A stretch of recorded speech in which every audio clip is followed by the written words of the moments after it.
Berlin, 1936. A stage for deception. A meticulously crafted facade of peace. In the summer of 1936, Berlin had transformed itself into the most elaborate stage the world had ever witnessed. An entire city turned into a showcase, an illusion, a promise of a new order that hid beneath its glitter a darkness barely contained. In just 9 years, these same streets would be rubble, 80% of the city reduced to ruins by Allied bombing. But in August of that year, Berlin gleamed. In this video, I use modern AI tools to bring historic paintings, maps, and engravings from the era to life, shifting perspectives, changing camera angles, and moving through these scenes in ways their original artist never could. The goal isn't just to look at the past, but to step into it, to walk through the Berlin of 1936 and imagine what it must have felt like to stand here, at the heart of a city the entire world was watching. And if you stick around until the end, we'll compare these same locations to how they look today, to see what time has changed and what still remains. Before we set foot in Olympic Berlin, it helps to understand how we got here. In 1931, the International Olympic Committee awarded the Summer Games to Berlin. Germany was then a democratic republic, the Weimar Republic, and the choice symbolized the country's return to the international community after its isolation following World War I. 2 years later, Adolf Hitler became Chancellor and quickly transformed that fragile democracy into a one-party dictatorship. By the time the Games arrived, the Nazi regime saw in them an unprecedented opportunity to show the world a strong, unified, and modern Germany, while concealing the persecution already suffered by the Jewish population, the Romani people, and political opponents. This is the Brandenburg Gate, the neoclassical portal that has marked the entrance to Berlin since the late 18th century. Built between 1788 and 1791, by order of King Frederick William II of Prussia, the gate rises with its Doric columns and the bronze quadriga atop, a winged goddess of victory driving her chariot. In January 1933, when Hitler was named Chancellor, thousands of brown shirts marched beneath these arches in a torchlight procession toward the presidential palace on Unter den Linden. For the Olympic Games, the gate became the quintessential symbol of the new Germany, flanked by flags bearing the swastika and the Olympic rings, a perfect backdrop for Reich propaganda. Walking east from the Brandenburg Gate stretches Unter den Linden, the grand boulevard of linden trees that connected the royal palace to the heart of the city. In the 17th century, the great elector Frederick William ordered 1,000 linden trees planted to shade his path from palace to hunting grounds. By 1936, the trees had been replaced by 45-foot-tall swastika banners. The palaces and embassies along the boulevard were adorned in the colors of the Reich. Cafes served visitors from 49 nations who had come to witness the Games. Most tourists didn't know that anti-Semitic signs had been temporarily removed, nor that the virulently anti-Semitic newspaper Der Stürmer had vanished from Berlin newsstands during those 2 weeks. Now we move to the western part of the city, toward Charlottenburg, where the most ambitious sports complex ever built rose from the ground. The Sportfeld covered more than 320 acres and included the Olympic Stadium, the Maifeld, the Waldbühne, and numerous athletic facilities. Architect Werner March led the project, though Hitler personally intervened in the design. The Führer was dissatisfied with the original modernist plans and ordered Albert Speer to modify the exterior appearance to resemble the Roman Colosseum. The reinforced concrete stadium was clad in limestone, 136 columns, supporting the 2-story arcade surrounding the arena's oval. When completed, it could hold 100,000 seated spectators, the largest stadium in the world at the time. On the 1st of August 1936, the opening ceremony transformed the stadium into an unprecedented spectacle. Shortly before Hitler's arrival, the Hindenburg airship crossed low over the packed stadium, trailing the Olympic flag from its gondola. The Zeppelin, with its tail fins decorated with swastikas and the Olympic rings painted on its side, symbolized German technological might. Less than a year later, the Hindenburg would burst into flames in New Jersey. But on that August day, it floated majestically over Berlin like a silent omen of fleeting glories. When Hitler entered his box, the crowd roared. 3,000 singers performed the German national anthem, followed by the Horst Wessel Lied, the Nazi party anthem. Imagine standing there, surrounded by 100,000 people with arms extended, the thunder of voices echoing off the stadium's stone.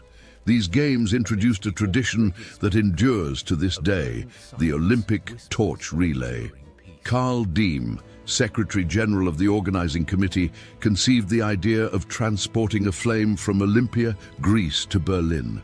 On July 20th, in the ruins of the ancient Greek sanctuary, a parabolic mirror manufactured by the German company Zeiss concentrated the sun's rays to ignite the flame.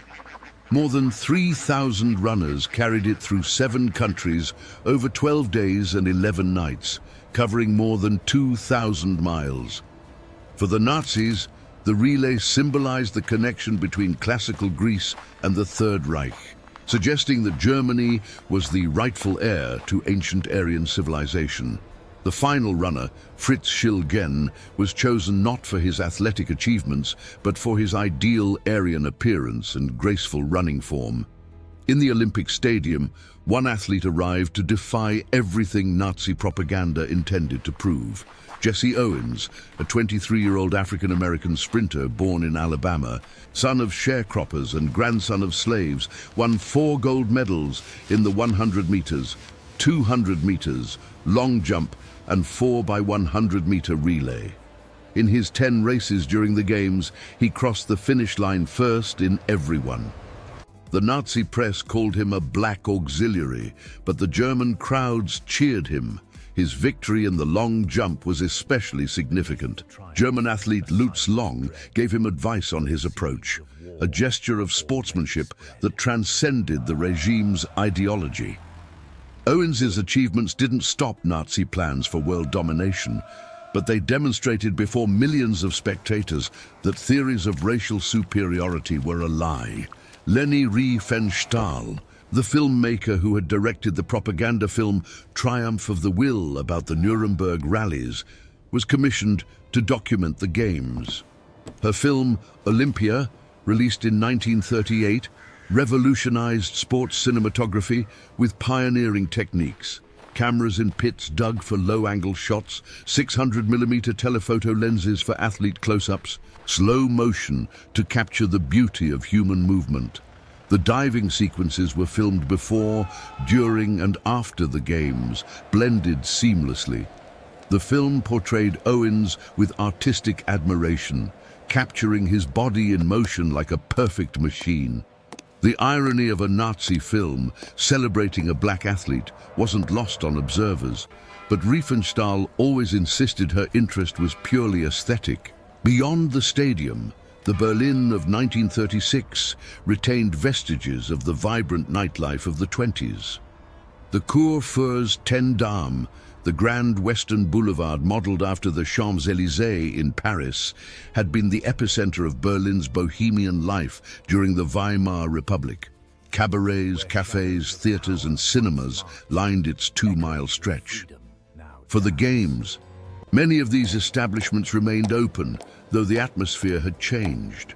The jazz clubs where people once danced until dawn now operated under the regime's watchful eye. Jewish performers had been expelled from the stages.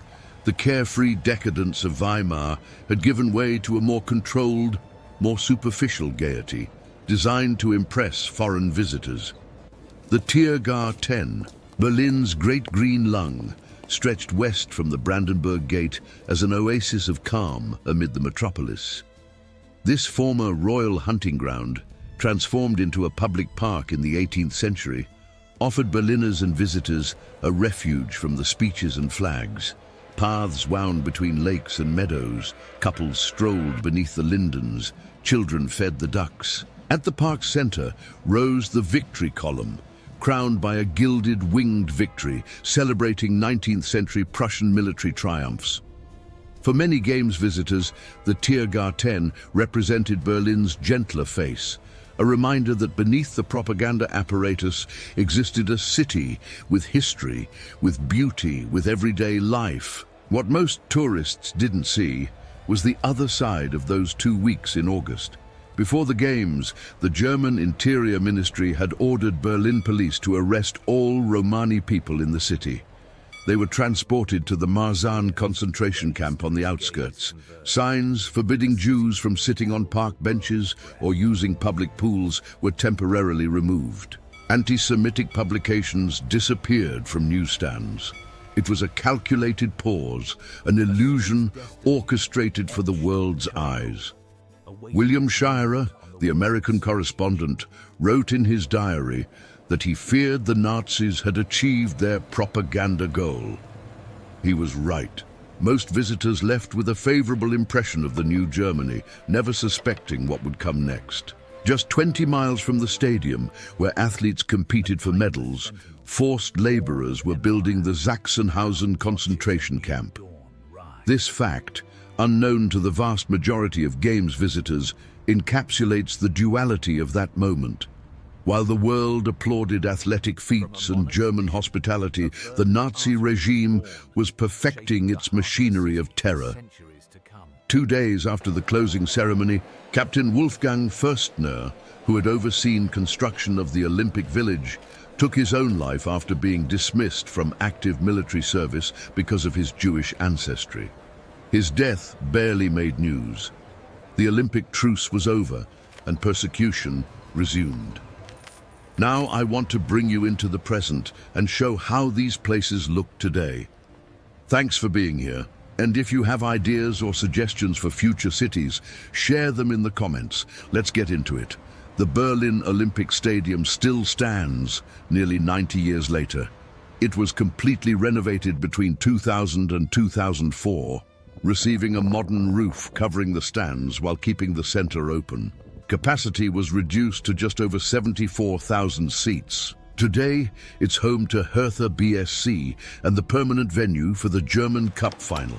In 2006, it hosted the World Cup final. From the outside, the stadium looks virtually the same as in 1936, with its limestone columns and monumental geometry. The old Olympic bell, with its imperial eagle and barely disguised swastika, rests cracked near the south entrance, an uncomfortable reminder of the venue's origins. The Brandenburg Gate went from Nazi symbol to symbol of division during the Cold War, standing in no man's land between East and West when the Berlin Wall went up in 1961. On November 9, 1989, 100,000 people gathered here to celebrate the gate's official opening after the wall fell. Today, it's the most visited monument in Germany, a symbol of reunification and freedom. Tourists pose for photos where brown shirts once marched. Pariser Platz, which was rubble in 1945, has been rebuilt with embassies, luxury hotels, and the Academy of Arts. Unter den Linden has recovered its linden trees. The boulevard, devastated by Allied bombing and divided by the wall for decades, reconnected East and West Berlin after reunification. The palaces were reconstructed, embassies reopened, cafes returned to serve strollers. Where swastika flags once flew, European Union flags now wave. History remains in the memorial monuments, in the brass plaques embedded in the sidewalks remembering Holocaust victims, in the Jewish Museum, designed by Daniel Libeskind a few miles away. I do really appreciate you watching. Your ideas, input, and constructive feedback really do shape what comes next. Feel free to leave a comment below. Until next time.